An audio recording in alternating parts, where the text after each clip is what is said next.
Okay,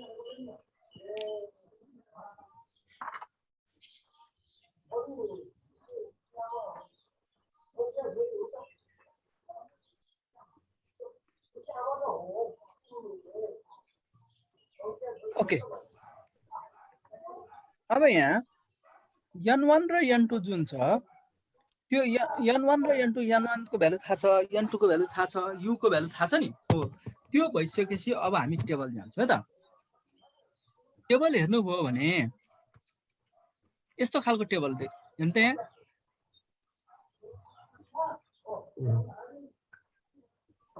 अहिले मैले जुन टेबल देखाएको थिएँ नि यो खालको टेबल आउँछ है।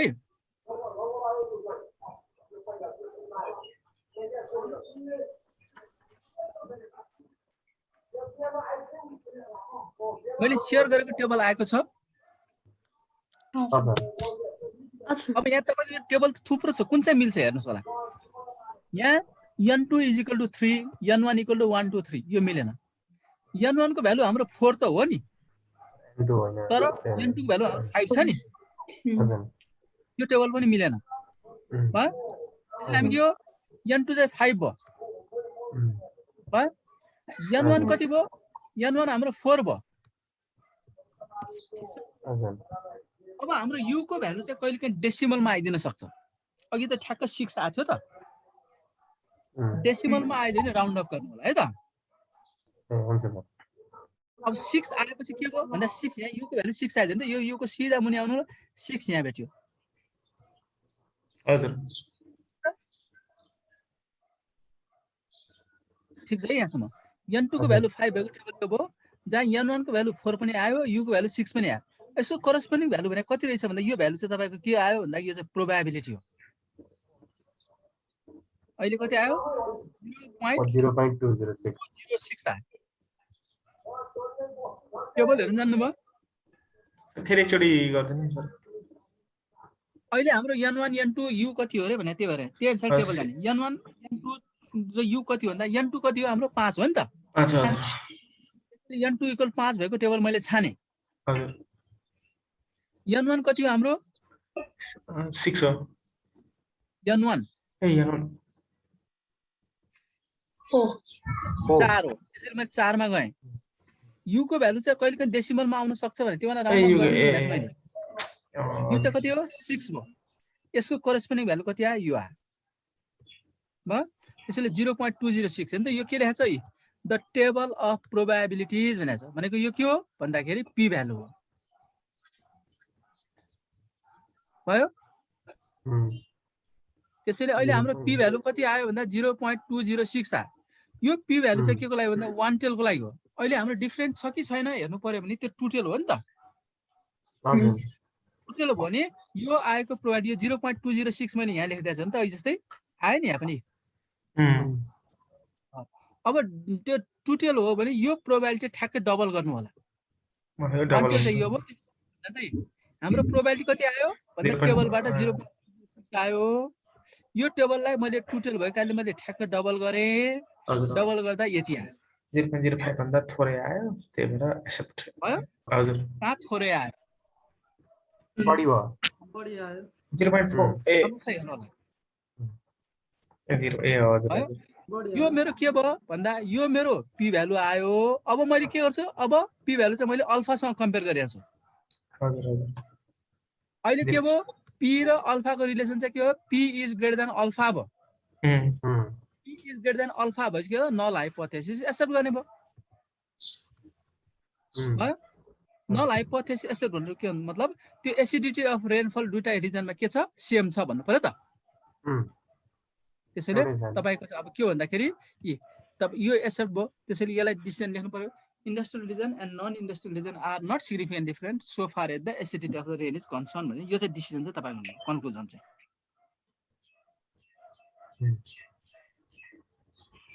हुन्छ। लामो छ है। अब कहिलेकाहीँ के हुन सक्छ भनेदेखि यता हेर्नुस् है त, कहिलेकाहीँ के हुन सक्छ भने म फेरि अर्को टेबल मैले शेयर अर्को अहिलेको पुरानो तपाईलाई पठाइदिएको फाइल चाहिँ मैले शेयर गर्न खोजिरहेको छु यहाँ।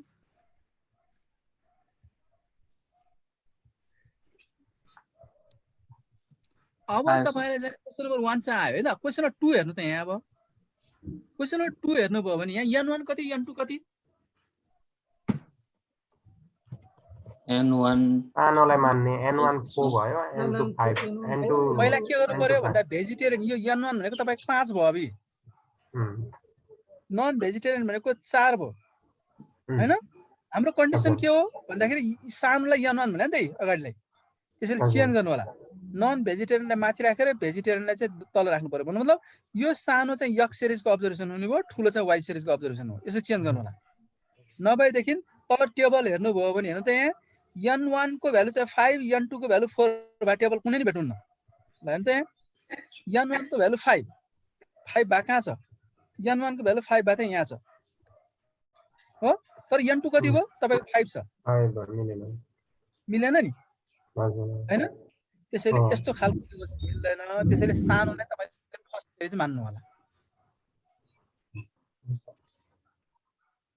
हुन्छ ओके अब म यही तरिकाले म अब लार्ज स्याम्पलमा जान्छु है त लार्ज स्याम्पल भनेको हाम्रो जेट टेस्टमा जान्छ हामी यो चाहिँ अहिले तपाईहरुले जाँचको लागि चाहिँ गर्न पर्दैन भने पनि हुन्छ किनभने एकदमै लेन्थी हुन्छ तर कसरी गर्ने चाहिँ बुझ्नु होला है त यो किन स्याम्पलै तपाईको 20 भन्दा बढी हुन्छ 20 भन्दा बढी स्याम्पल दिइसकेपछि तपाईहरु क्याल्कुलेसन गर्दा प्रोसिडरमा तपाईलाई धेरै टाइम लाग्छ त्यसैले सर्टेन टाइम भित्र 10-15 मिनेट भित्र सिधाउन गाह्रै हुन्छ हिसाबहरु तर कसरी गर्ने चाहिँ बुझ्नु होला अब हामी के गर्छौं भन्दाखेरि लार्ज स्याम्पल केसमा चाहिँ n1 चाहिँ n2 भन्दा सानै हो तर n2 चाहिँ 20 भन्दा बढी हो अघि n2 चाहिँ के थियो 9 देखि 20 सम्म थियो त स्मल स्याम्पलमा हैन तर अब स्याम्पल के हुन्छ भन्दाखेरि 20 भन्दा बढी हुन्छ 20 भन्दा n2 चाहिँ 20 भन्दा बढी हुन्छ यस्तो डाटाहरु हेर्नु त्यहाँ यो सबैको हिसाब गर्न लाग्दा तपाईहरु कहिले भ्याउने हो तर गर्न चाहिँ जान्नु पर्यो फेरि यसरी गर्ने भनेर तर डाटाहरु कतिको छ थुप्रो सबैलाई र्याङ्किङ गर्नु पर्यो के गर्नु पर्यो भने त टाइम बढी लाग्छ त्यसैले एक्जाम पोइन्ट अफ भ्यूले चाहिँ यो चाहिँ सानोलाई हेर्नु होला ठुलो चाहिँ जान्नु पर्दैन तर कसरी गर्दा त्यो चाहिँ जान्नु होला अब हामी के गर्छौं भन्दा अघि हामीले जुन टेस्ट स्ट्याटिस्टिक U0 निकाल्यो नि हैन त्यो टेस्ट स्ट्याटिस्टिक U0 जुन छ त्यो टेस्ट स्ट्याटिस्टिक्सको हामी मिन पनि निकाल्छौं त्यो टेस्ट स्ट्याटिस्टिकको स्ट्यान्डर्ड डिभिएसन पनि निकाल्छौं टेस्ट स्ट्याटिस्टिकको मिन पनि निकाल्नु टेस्ट स्ट्याटिस्टिकको स्ट्यान्डर्ड डिभिएसन पनि निकाल्नु त्यो भनेको मिन कसरी निकाल्ने भन्दा n1 * n2 / 2 गर्ने फर्मुला लगाउनु होला स्ट्यान्डर्ड डिभिएसन यो फर्मुलाले लगाउनु होला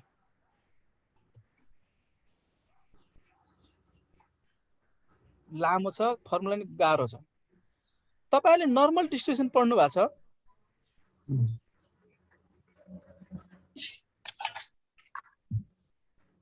पढेको सर पहिला पढेछ नर्मल डिस्ट्रिब्युसनमा जेड अथवा स्ट्यान्डर्ड नर्मल भेरिएट अथवा जेड स्कोर भन्ने पढ्नु भयो होला नि त हजुर कसरी डिफाइन गर्छ जेड भनेको कुनै पनि र्यान्डम भेरिएबलले नर्मल डिस्ट्रिब्युसन फलो गर्छ अनि इफ उसको चाहिँ पपुलेसन यदि त जेड पहिला पढ्नु त यो हो नि जेड इक्वल टु x - μ/σ भन्ने पढ्नु भयो होला नि त हजुर यही हो नि हैन x भनेको अहिले के हो टेस्ट स्ट्याटिस्टिक्स हो म्यु नट हुन्छ यो यु नटै भयो अनि mean of the test statistics भर्खर हामीले फर्मुला यसरी निकाल्यो भने फर्मुला यहाँ चाहिँ n1 n2/2 भयो अनि स्ट्यान्डर्ड डिभिएसन यो फर्मुला लगाएपछि चाहिँ तपाईको के आउँछ जेड को भ्यालु आउँछ अब यदि तपाईहरुको केसमा चाहिँ टाइ भइदियो भने टाइ भनेको अहिले जस्तो अब्जर्भेसन दोहोरियो भने झन् झन्झटिलो हुन्छ त्यो बेला स्ट्यान्डर्ड डिभिएसन यो फर्मुला लगाएर निकाल्नु होला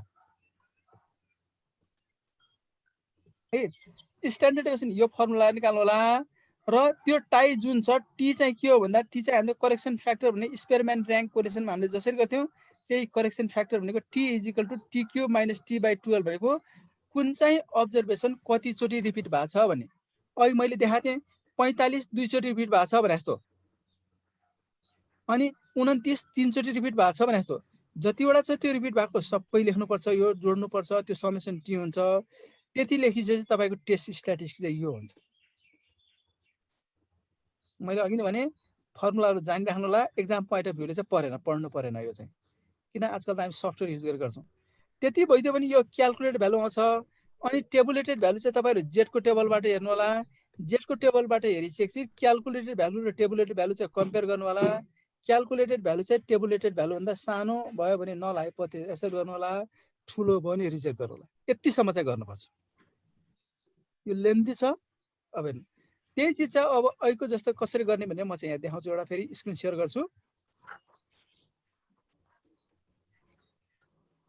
अहिलेको हिसाब गरेको एउटा फेरि अर्को स्क्रिन आएको छ यहाँ। ल लार्ज स्याम्पल भन्नु त आएको छ।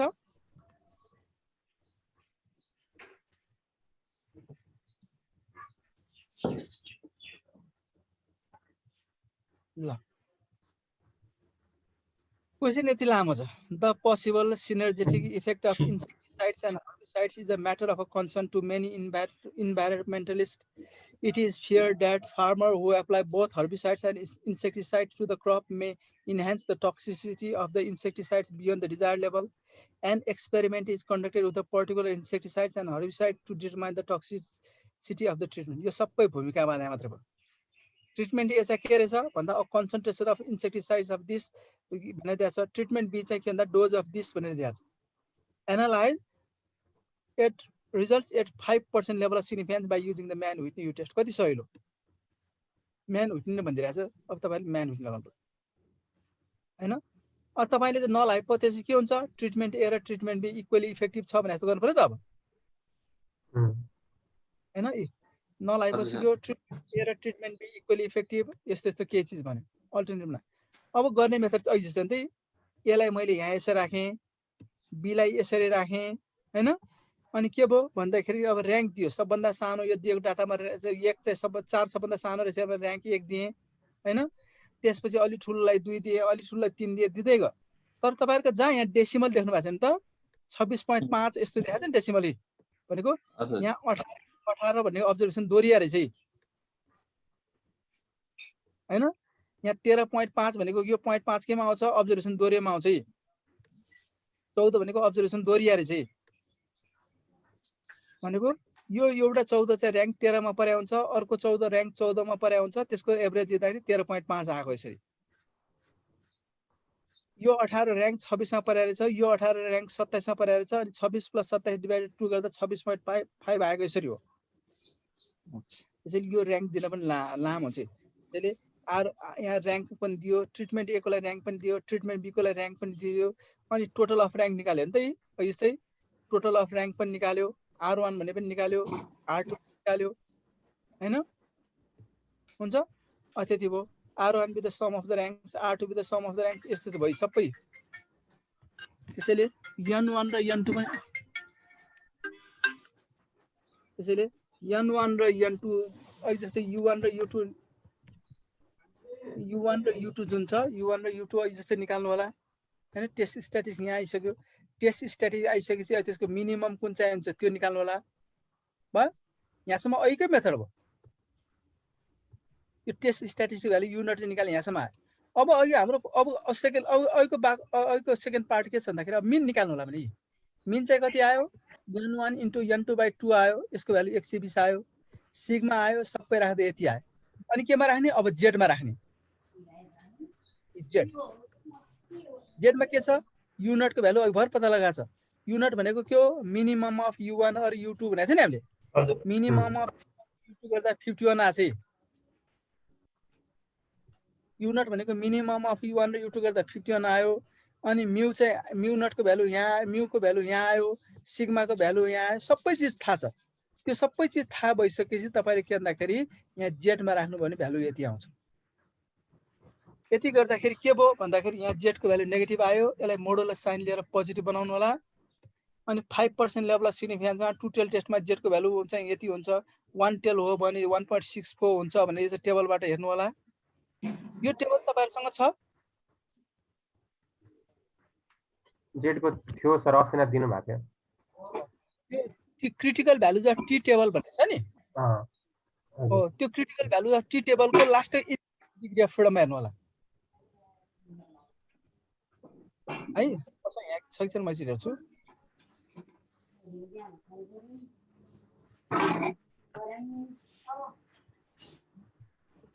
अस्ति हामीले टी टेस्टमा जुन चाहिँ टेबल युज गर्छ त्यो टेबल सैंपल साइज बढी भएकोलाई चाहिँ जे टेस्टमा हेर्न भन्नुभएको दिनु भएको थियो अस्ति न।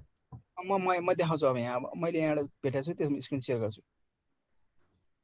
त्यसैले अहिले के भयो भनेदेखि अहिले मैले एउटा टेबल चाहिँ सेयर गरेको छु। आछ critical values of student T decision भन्ने है त। यो वान टेल हो भने यहाँ वान टेल हो भने area in one tail test भनेको 0.05 0.025 भनेको यो सबै लेभल अफ सिग्निफिकेन्स हो। एरिया इन टु टेलमा 0.1 0.05 0.02 भनेको यो सबै लेभल अफ सिग्निफिकेन्स हो। अनि डिग्री अफ फ्रिडमको 1 2 3 4 गर्दै जानु भने लास्टमा इन्फिनिटी छ नि त यहाँ है। यो इन्फिनिटीमा हेर्ने यो इन्फिनिटीमा यो 1.645 1.96 2.3 यो सबै जेडको भ्यालु यो चाहिँ हुन्छ। अहिलेलाई हाम्रो जेडको भ्यालु कति आयो भन्दाखेरि अहिलेको लागि 1.645 आयो अरे। अब 1.645 आइसकेपछि अब हेर्नुलाई यहाँ अहिलेको लागि 1.645 आयो।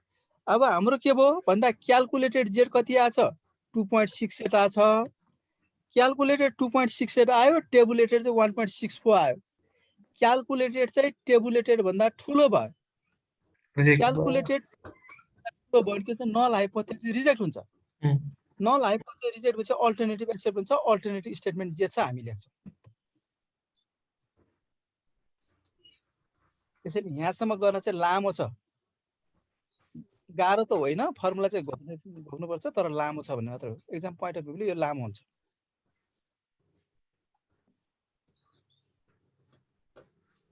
सक्नु होला त यहाँसम्म गर्नलाई। ट्राई गर्छौं सर। ट्राई गरी हेर्नु होला हैन। अनि यो चाहिँ मैले चाहिँ अब पढाउनमा बनाएको मात्रै हो, एकचोटि हेर्नु होला। त्यहाँ तपाईलाई 3-4 वटा चाहिँ एक्जाम्पल एक्सरसाइज दिएको छ, ट्राई गर्नुस्। अनि भोलिको क्लासमा चाहिँ म चाहिँ अर्को विल्कक्सन भन्ने टेस्ट छ त्यो पढाउँछु।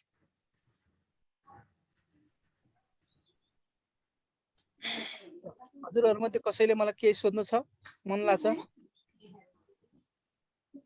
छ सर। सर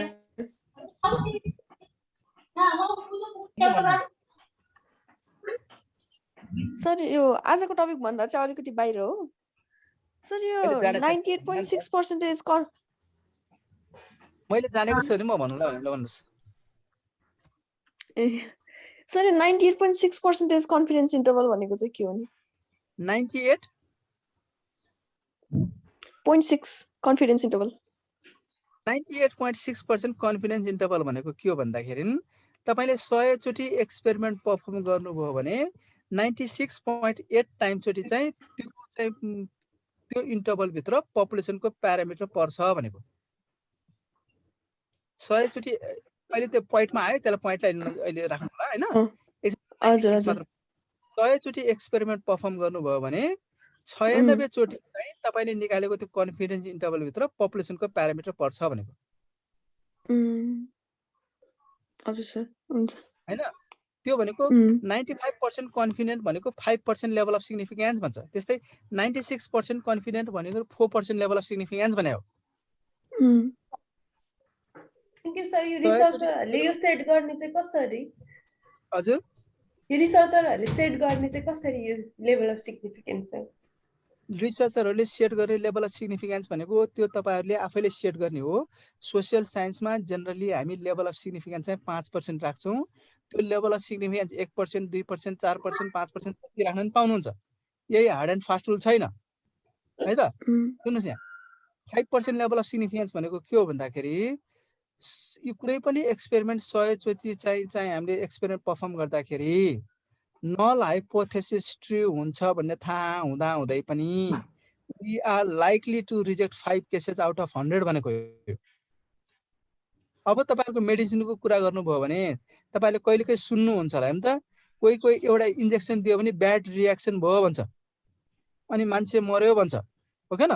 अनि त्यो के हुन्छ अनि न्यूजमा आउँदाखेरि ए यस्तो चाहिँ 1000 जनामा 1 जनालाई देखा पर्छ है हैन अथवा लाखजना मान्छेमा चाहिँ एउटा एकजनालाई यस्तो देखिन सक्छ है भने त्यो त अझ त्यो केसेस के भयो सानो हुँदै गयो नि त हैन अल्फाको भ्यालु तपाईको 0.001 भने जस्तो आउने नि त अझ त्यसैले त्यो चाहिँ नेचर अफ द स्टडीमा भर पर्छ लेभल अफ सिग्निफिकेन्स चाहिँ फिक्स गर्ने सोशल साइन्सहरुमा जनरली हामी अल्फाको भ्यालु चाहिँ 1% 5% 10% जति लिए पनि हुन्छ तर इन जनरल चाहिँ हामी 5% लिन्छौं यो केमा आयो कन्फिडेन्स इन्टरभल हामीले पढ्नु पर्यो हा आर्टिकलमा थियो के सर मैले हेरेको आर्टिकलमा त्यसैले त्यहाँ चाहिँ तपाईको इन्टरभल दिया हुन्छ त्यो इन्टरभल दिँदाखेरि तपाईको लोअर भ्यालुज पनि एउटा दिया हुन्छ अप्पर भ्यालुज पनि दिया हुन्छ तपाईले 96 पॉइन्ट भन्ने बुझेर तर धेरै जसो आर्टिकलमा तपाईको 95% कन्फिडेन्स इन्टरभल भनेर दिया हुन्छ त्यहाँ चाहिँ 98.6 थियो के सर 98.6 98.6 कहाँबाट आयो त्यो थाहा भयो भने त उले लिन सक्छ हजुर त्यो उले लिन सक्छ रिसर्च आफैले चाहिँ लिन सक्छ हैन मोस्ट अफ द आर्टिकल तपाईले 95% कन्फिडेन्स लेख्न सक्नुहुन्छ मैले त 96.8 को सुनिरहेको छु यो त सर अनि हामीले कन्टिन्युटी करेक्सन भन्ने त पढ्नु पर्दैन है कन्टिन्युटी करेक्सन कन्टिन्युटी भनेको एड्स करेक्सन हो हैन त्यो एड्स करेक्सन भन्दा त्यसले चाहिँ फिशरले राम्रो रिजल्ट दिन्छ अझ एक्ज्याक्ट प्रोबेबिलिटी दिन्छ त्यो चाहिँ हामीले सेलको फ्रिक्वेन्सी चाहिँ 5 भन्दा सानो भयो भने हामी चाहिँ फिशरतिर जाने भनेको थियो नि हजुर त्यो बेला हामी एड्स करेक्सन पनि लगाउन सक्छौं हैन एड्स करेक्सन लगाउँदाखेरि त्यसले चाहिँ कहिले ओभर एस्टिमेट दिन्छ कहिले अन्डर एस्टिमेट दिन्छ त्यो भन्दा राम्रो चाहिँ फिशर भएर त्यो फिशर एक्ज्याक्ट चाहिँ सबभन्दा राम्रो नामै एक्ज्याक्ट हजुर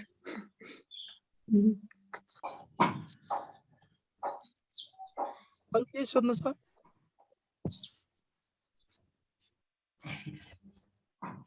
हैन सर अहिले अब हामी पनि के ल अब ट्राई गरि हेर्नु होला हैन ट्राई गर्नु होला जाने भनेदेखि अब गर्नु होला नजाने फेरि बिस्तारै सोध्दै गर्नु होला यो अहिले पठा सिकाएको चाहिँ एकदम लामो छ हजुर अनि एकचोटिको फर्मुला छ भने चाहिँ एकचोटि हेर्नु होला हुन्छ सर ओके ल मैले आज क्लास अब यही स्टप गरेँ अब यो हप्ता त मेरो क्लास छ जस्तो लाग्दैन मलाई नेक्स्ट विकतिर के हुन्छ अब हैन नेक्स्ट विकतिर अब पब्लिक हेल्थतिर त चाहिँ हाम्रो चाहिँ एक्जाम लिने भनेको छ फर्स्ट इन्टरनल असेसमेन्ट तपाईहरु पनि हुन्छ होला प्रिपेयर भएर बस्नु सर अनि अघि हजुरले के बीचमा खोल्नु भयो नि फाइल त्यो फाइल नि पठाउनु भछ कि पठाउनुहुन्छ कि के गर्नुहुन्छ पठाएको छैन मैले तपाईहरुलाई चाहिँ अहिले देखाउन पढाउन मात्र पठाएको थिएँ बनाएको मात्र हो त्यो चाहिँ सो त्यो पनि पठाइदिनुहुन्छ रेकर्डिङ हेर्नु भने चाहिँ गर्न सक्नुहुन्छ ए हजुर त्यो यो पढाउनलाई मात्र बनाएको हो यो ओके है त रेकर्डिङ हेर्नु त्यसबाट बुझ्न सक्नुहुन्छ गर्न सक्नुहुन्छ क्लास स्टार्ट गर्दै यही आज हुन्छ सर हुन्छ सर हुन्छ 5 6 7 8 जना मात्र हुँदैछ त 11 जनामा अघि 10 जना जस्तो हजुर अघि 10 जना जस्तो देखाइदिएँ मैले खै को आएन म यसरी हेर्छु यहाँ मैले 10 जनाको नाम त टिपेको छु एक्ज्याक्ट को आउनु भने म हेर्छु हजुर अनि तपाईहरुले म प्रेजेन्ट गरिदिन्छु आउनु भला न यसो कोही आउनु भएको छ भनेदेखि म प्रेजेन्ट गरिदिन्छु ओके ल मैले क्लास स्टप गरेँ त यहाँ अब धन्यवाद हस् सर ल राख्दिएँ मैले